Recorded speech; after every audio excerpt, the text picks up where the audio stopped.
Good morning, everyone. Welcome to Civil Service School. Today, we will learn about Osaka Trade Declaration and digital economy. So, Osaka is a city in Japan. Then, Osaka Trade Declaration is related to digital economy. That means whatever we are buying today from Flipkart, Facebook, Amazon, whatever advertisements we are giving in YouTube, Facebook, Quora, etc., and all the research papers and whatever we are buying from different e-commerce websites all belongs to digital economy. So we have our Facebook page, Telegram channel and YouTube channel. Link is given in the description box. You just join and follow those. India walks out of Japan-led Osaka Trade Declaration at the G20 in 2019 related to digital economy. G20 is a group of 20 countries. These are some of the industrialized nations on earth. 19 individual countries plus one European Union. And in this European Union, there are a total of 28 countries. This G20 will replace G8 nations in the years to come. G8 is a group of some of the most developed countries in the world. After Crimea annexation by Russia, Russia was expelled from G8 countries. So presently there is G7 plus Russia. That means Russia is excluded from G8 nations after annexation of Crimea by Russia. Presently G7 is the nation, is the group of nations. So in future, G20 will replace the relevance of G7 or G8 nations. This group is created for global financial stability. If you want to know more about this group, just Google it and research. So Osaka Trade Declaration, this is needed because Mukesh Ambani said that data is the new oil. Previously, our countries were colonized by colonizing powers. Presently, there is a new term called data colonization. Those who have the prowess to use data efficiently, they will colonize other nations in the years to come. We Indians are generating huge amount of data. Like we are posting Facebook post, commenting of some other post. We are we are giving regular content on Quora, YouTube, etc. And we are generating some cookies through our search result in Google, Yahoo, or some other websites. So we are generating huge amount of data, and for this, and in the present era, mining this data and analyzing this data is very much important. So there is a growing need of formulating more policy on this digital economy, and developing countries don't want to leave their prowess in formulating policies on digital economy. And as a result of this, Japan came with this Osaka Trade Declaration to formulate new policies on digital economy, to give new inputs to the global trade rules on digital economy. But these rules are formulated by Japan, a developed countries. And these rules formulated by developed countries like USA, Japan, etc. are not good for developing countries like India, South Africa, and Indonesia, because business of data is more into these developing countries. Developing countries will give business to global MNCs which are mainly data driven, like India, South Africa, Indonesia, etc. country have huge population, huge human population, and if Google or Facebook or Amazon have to do business in global trade, they have to engage with these countries. So developing countries don't want to leave their opportunity to formulate new policies on digital economy. So these countries didn't sign this Osaka Tract Declaration formulated by Japan because of their concerns. Total 50 countries signed these Osaka Tract Declarations. And this Osaka Tract Declaration is based on data free flow with trust. That means if India is generating some data, that data can be used by Japan, USA, China, or any other country. So there will be a data free flow with trust. This is the main point, with trust. So any country can use that data, and for that reason, those countries which have this technical prowess, like Silicon Valley in USA, those countries which have technical prowess, they will colonize other countries which don't have that technical prowess in future, and that is called data colonization. And this is one concern for India, because we don't have that much of technical prowess like Silicon Valley or Japan or some companies in China. So India's concerns are it undermine consensus-based approach in global trade negotiations. This is a keyword, consensus-based approach.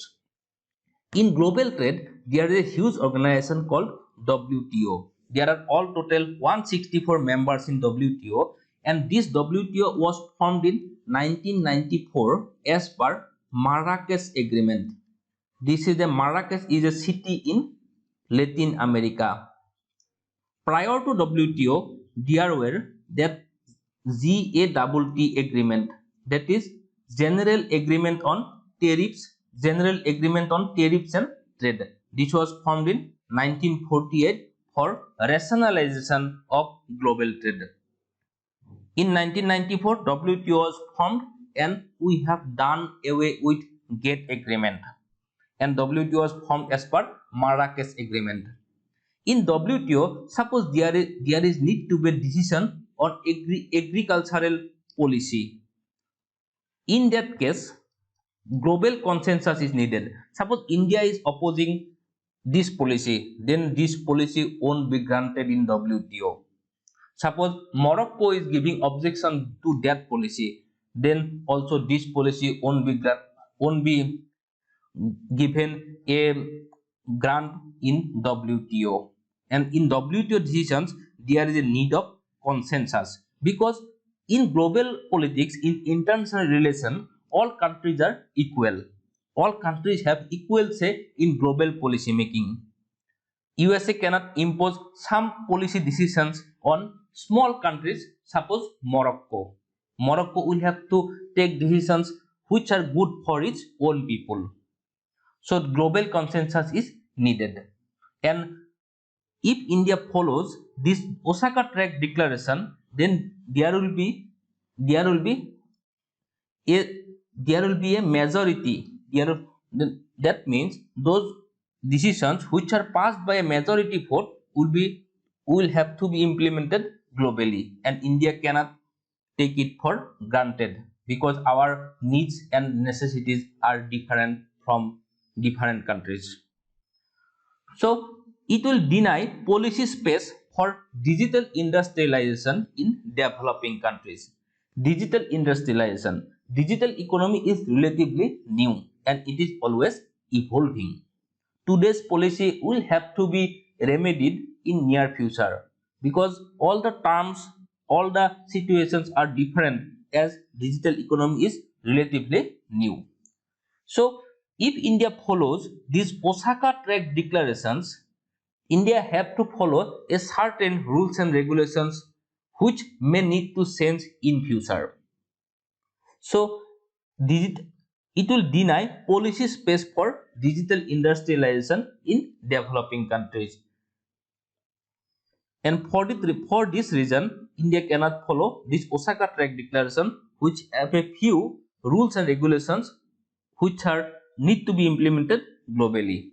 We have to we have to evolve our rules regularly.